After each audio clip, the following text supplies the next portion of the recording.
The morphological novelty of echinoderms, marine invertebrates with radial symmetry, usually star-like, around the central point, impedes comparisons with most other animals, in which bilateral symmetry on an anterior-posterior head-to-tail axis through a trunk is typical.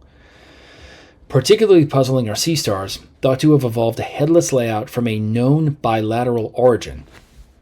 Applying genomic knowledge of SK acorn worms, close relatives of sea stars and thus expected to have similar markers for corresponding anatomical regions, to the body patterning genes of PM sea stars, LF et al. Observed activity only in anterior genes across PM's entire body and some posterior genes limited to the edges, suggesting that. So we're in the zone of very, very difficult verbal and reading questions because we got them all correct on the first passage. It's tough for me to process this on the first read through.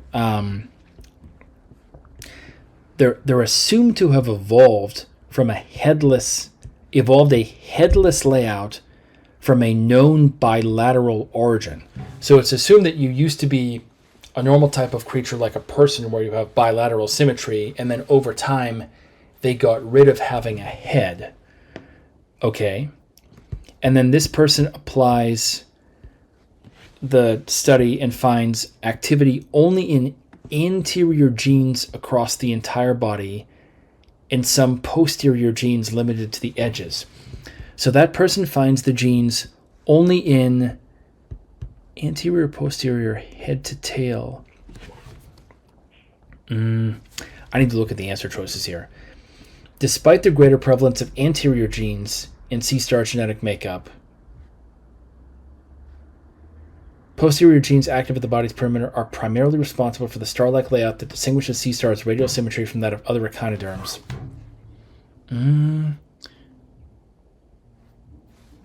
That doesn't jump out to me. Let's see.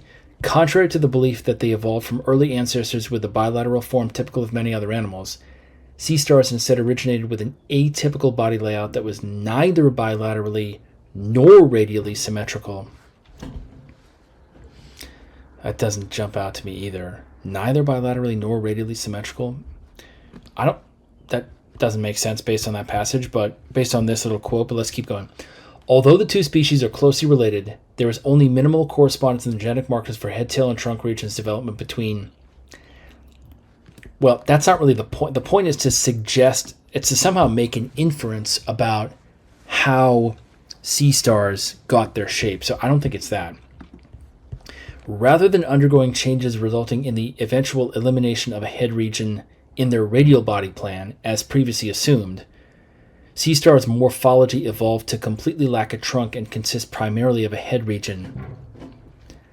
Maybe. Actually, now that I think about it, that sort of makes sense. I'm going to have to go back and match this, though. So, okay, in most other animals, bilateral symmetry on an anterior-posterior head-to-tail axis through a trunk is typical. So in most other creatures, you have a head, a trunk, and a tail, right? A head, a trunk, and a tail. And then they found only the head and the edge, suggesting that rather than undergoing changes resulting in the eventual elimination of a head region in the radial body plan, as previously assumed, sea stars' morphology evolved to completely lack a trunk.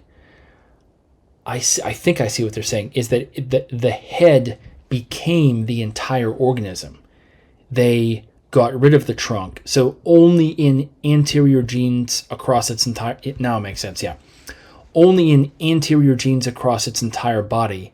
So the anterior is the head across its entire body, which implies that the entire thing ended up being the head, and that's how sea stars evolved. A really hard question. I think it's D, though.